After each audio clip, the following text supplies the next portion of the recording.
Bienvenidos a todos a un nuevo segmento de nuestro proyecto Seduca de Entrevistas. Yo soy Alejandro Pontel y hoy contamos con la presencia de quien para nosotros es un gran profesor y sacerdote, el padre Juan Bautista Ramírez. Bienvenido, padre. ¿Qué tal, Alejandro? Bienvenido también todo el mundo que está viendo y escuchando esta entrevista. Gracias por la invitación. ¿Cómo estás? Muy bien, muy bien. Bueno, padre, para arrancar un poco, para romper el hielo, primero me gustaría agradecerle de parte de todo el centro y de parte mía, por supuesto, en primer lugar, por estar acá con nosotros, por cedernos un poco de su tiempo y, por supuesto, por brindarnos todos sus conocimientos y su experiencia en los campos de la teología y demás. Bueno, como le dije, para romper el hielo, me gustaría arrancar con una pregunta que es básicamente la que va a ser insignia en nuestros programas, y es, ¿quién es Juan Bautista Ramírez? Desde el punto de vista de mis actividades, soy profesor de teología en la UCA desde hace 30 años prácticamente. Este año se han cumplido. Soy sacerdote acá en Buenos Aires. Tengo estudios de teología hechos en la UCA, estudié teología, el ciclo institucional, y después hice la licenciatura en teología en Buenos Aires y finalmente me doctoré en teología en Roma, en una universidad romana, la Universidad Lateranense, en el año 2004, por ahí, ¿no? Así que eso desde el punto de vista académico y oficial. Y después, bueno, soy porteño, soy de Boca, y me gusta muchas cosas, pero entre las que más me gusta mucho las artes visuales, me gusta mucho pintar y dibujar. Esas son actividades que acompañan y en este momento de forma bastante importante en tiempo en mi vida, ¿no? Esta época de cuarentena me ha ayudado mucho a poder dedicarme a esas otras actividades también, a la docencia, por cierto. Así es, más o menos es mi perfil. Bueno, qué importante es esto que está diciendo, porque obviamente va conectado con la segunda pregunta, ¿no? Respecto de un tema que en los últimos años del siglo XX se reforzó bastante, pero que no llega a aclararse del todo, que es la relación entre la razón y la fe. Muchos dicen actualmente que como que no se puede pensar a Dios, que la razón queda completamente excluida del ámbito de la fe. ¿Qué le respondería a usted como profesor de teología, o qué reflexión tendría para hacer a partir de esto? Por un lado, digo que algo paradójico, ¿no? Pero que en este mundo moderno la razón misma está en cuestión, ¿no? Lo digo respecto de lo siguiente. Parece paradójico porque estamos hablando de un mundo científico, de un mundo tecnológico, de un mundo que está lanzado hacia la conquista del espacio y de la exploración de nuestro sistema solar y de lo que hay más allá, y tantísimas otras cosas, también de lo microscópico, los aceleradores de partículas, como que la razón está en crisis, ¿no?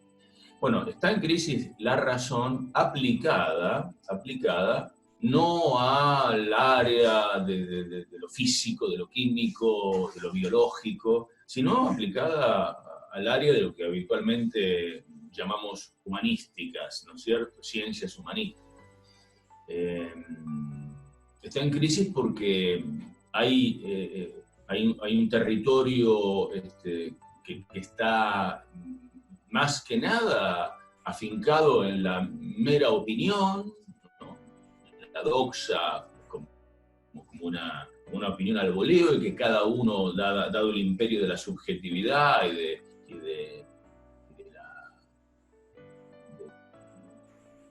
la independencia y autonomía de cada uno frente al mundo. Cada cual puede tener una opinión diferente y parece que no hay reglas de lógica, reglas de determinación de la verdad. Y de hecho, Alejandro, lo que está en crisis no es solamente la razón en estos territorios, sino la verdad, ¿no? Parte precisamente del mundo posmoderno es la deconstrucción, ¿no? El desarme, el desmontamiento de una metafísica, de una ontología, de una verdad. Entonces, tu pregunta iba a cómo se puede relacionar, y que habitualmente no se acepta así, no se entiende así, cómo se puede relacionar la razón con los datos de la fe o con una religiosidad, ¿no? ¿Qué tipo de contacto? Yo creo que primero que hay que ver que hay una razón que está en crisis, ¿no? El gran público, el gran mundo y los medios que hacen lo que llamamos la cultura, los medios de difusión, los espacios de educación, todo eso descree, digamos, sospecha o se desinteresa por completo de la verdad y de cómo la razón puede determinar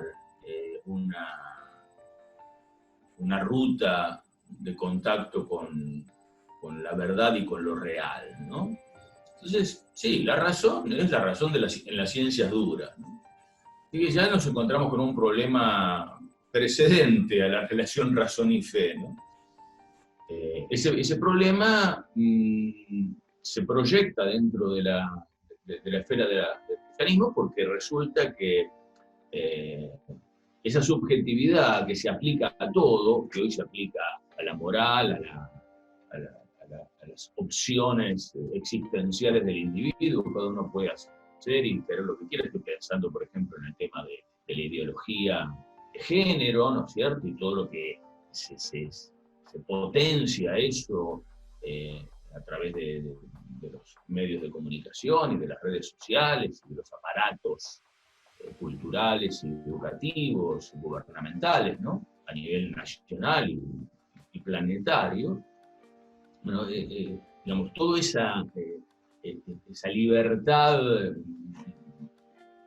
que cada cual pueda hacer y decir y pensar lo que sea, porque no hay ningún metro patrón, ninguna norma que determine nada, no existe el ser, lo hacemos, todo lo construimos y lo deconstruimos y lo volvemos a armar como nos interesa, no hay un manual, ¿no?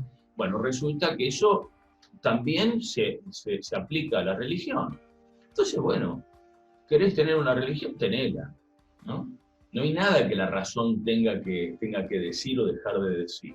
El cristianismo postula desde sus comienzos una armonía entre la creencia, es decir, la fe, los principios de la fe, los contenidos de ella, y la razón que puede pensarlos, que inclusive tiene la obligación de abocarse con unción, con amor, con devoción a pensar eso como una persona considera y piensa en los seres amados, ¿no? No es porque, bueno, a estos seres los quiero, creo en ellos y yo desactivo, quito los enchufes o los switch, los apago de la razón, porque no tengo nada que pensar en las personas que aprecio, que quiero de mi familia o de mis amistades o de lo que quiera que fuere, ¿no? No, uno tiene que vivir en una unidad armónica. Esa unicidad y esa unidad profunda de la antropología cristiana, de la consideración del hombre, nos lleva también a sostener que somos una unidad donde nuestra afectividad, nuestra emocionalidad y también nuestra inteligencia, que es la que produce el acto de fe. Este es un acto de conocimiento, ¿no? Es decir, creo en esto, afirmo esto, estoy seguro de esto, aunque no tenga la prueba, la demostración, es un acto de conocimiento, un acto gnoseológico. y es un acto de la inteligencia. Ese acto de la inteligencia, lógicamente, tiene que estar armonizado y acompañado por la razón que con las reglas de la lógica trata de pensar y de analizar, ¿no? Entonces, esto no sucedió, ni sucede en ningún otro credo religioso, que siempre ha vivido las verdades o los postulados de esa fe, de esa convicción religiosa, sin ninguna necesidad de darle un soporte racional. Fíjate que, a riesgo de ser muy largo lo que estoy diciendo, que el Papa Benedicto XVI, Papa emérito, ¿no? Joseph Ratzinger, el gran intelectual, en un documento que él emitió cuando estaba en el pontificado de la Fides et Ratio, no, era de la época de Juan Pablo II todavía, dijo que hay una revelación sobrenatural, que es la revelación que tiene lugar en el judeocristianismo y que remata en Cristo, y una revelación natural o intelectual que se da en el pensamiento helenista, en el pensamiento griego, la filosofía. Pero cuando esas dos alas de la verdad, como también lo designa, lo dice, lo describe la Fides et Ratio, ¿no? Documento que se llama Fe y Razón, por cierto. Cuando esas dos alas, ese pensamiento estructurado y lógico de la filosofía y categorial, se une en matrimonio con el pensamiento cristiano, con la revelación bíblica, digamos, ese lenguaje de cuño semítico, se produce algo extraordinario, que ciertamente es único en la historia de la humanidad, ¿no? Que es el pensamiento cristiano, ¿no? Donde hay unos contenidos de fe que están plagados, repletos de razones, que justamente de razones, de principios, de verdades, que la razón sistematizada y profunda y seria puede ir descubriendo y aplicando. Qué importante esto también. Y bueno, y conectado con la mención que hizo sobre especialmente Benedicto XVI o Joseph Ratzinger, él en uno de sus discursos tiene una frase que me llamó bastante la atención en algún momento cuando la leí, que es lo necesario de aceptar ciertos bienes de la modernidad, ¿no? Y referido puntualmente a la Ilustración y algunas cosas y algunos aspectos ideológicos de la Ilustración, particularmente hablando de política, ¿no? Y de ahí me surgió la siguiente pregunta para hacerle ahora, ¿de qué forma o de qué modo se tiene que parar, por ejemplo, la Iglesia o el pensamiento cristiano en general en relación con todas estas los nuevos movimientos o las nuevas ideologías o ideas que van surgiendo, ¿no? Sobre todo también por los cambios sociales o algunas ciertas evoluciones de pensamiento que se van dando. Es una respuesta no sencilla porque tiene muchas variables. Comenzaría un poco por comentar lo de Benedicto XVI respecto de reconocer los valores o los aportes de la modernidad y concretamente de la Ilustración en algún momento. En realidad, cuando él habla de eso, que lo hace en un discurso de la Curia Romana, si no me equivoco, él está hablando, por una parte, de los derechos humanos, pero sobre todo de los derechos humanos aplicados o concernientes a la libertad religiosa, a la libertad de religión, ¿no? Al derecho a practicar con libertad cada uno su propio culto, credo, ¿no? Es un asunto espinoso, primero que, bueno, es una opinión suya, una palabra respetable por ser la palabra del pontífice, pero bueno, son todos temas que uno puede analizarlos, debatirlos, discutirlos, disentir en esto, en aquello, pero creo que sí, que hay una parte del asunto que es la siguiente, que en este mundo actual y Ratzinger, o sea, Benedicto XVI en ese momento estaba hablando en ese contexto del mundo contemporáneo, el cristianismo está siendo fuertemente perseguido. No lo sabemos habitualmente, no se habla demasiado de esto. La prensa no pone los ojos sobre esto, sacando algún hecho puntual, por ahí alguna noticia suelta, ¿no? Pero bueno, hay muchas partes del globo en el cual las cuales el cristianismo es perseguido, los cristianos son martirizados, estamos hablando del mundo, sobre todo el mundo de la primavera árabe, ¿no? Parecía que iba a ser un resurgimiento maravilloso de una democratización de los países árabes y la salida de ciertos líderes dictatoriales, ¿no? Y resulta que lo que ha sido es la aplicación de la ley islámica, de la Sharia, de forma más radical, más brutal y absolutista, ¿no? Y eso, en parte, supuso y supone la eliminación y la erradicación del cristianismo, ¿no? O sea, se ha perdido, por ejemplo, muchísimo del cristianismo copto en Egipto, que es riquísimo, de los comienzos del cristianismo, son las muestras y los resabios en el presente de la más anciana presencia cristiana en el mundo. Bueno, han sido prácticamente exterminados. Bueno, en ese contexto, y también, digamos, en un pensamiento occidental, en un mundo occidental que no solo relativizó muchísimo al cristianismo, sino que inclusive habitualmente cuando puede lo pone en un lugar de incomodidad, o sea, de rincón y de punto de ataque por sus principios morales, por su cerrazón o supuesta cerrazón de ideas. El cristianismo siempre tiene, sobre todo el católico, digamos, tiene una situación, diríamos, un tanto asediada. En algunos lugares con más libertad, aquí en la Argentina, por ejemplo, hay una libertad mayor para moverse, pero en otros lados no. Entonces, creo que Benedicto XVI hace un poco pie, digamos, en esa conquista de la modernidad, de la ilustración, digamos, que es la libertad, de los derechos del hombre y sobre todo esos derechos de la práctica religiosa, para aplicarla. Bueno, no estamos en el mundo de la libertad, no tenemos en el mundo en el cual los seres humanos tenemos derechos que deben ser respetados y no conculcados. Bueno, la libertad religiosa es importante para que le dejen al cristianismo practicar la vida y sus principios y predicarlos y difundirlos con libertad, ¿no? Yo creo que más que nada la preocupación de Benedicto XVI en ese momento fue esa, ¿no?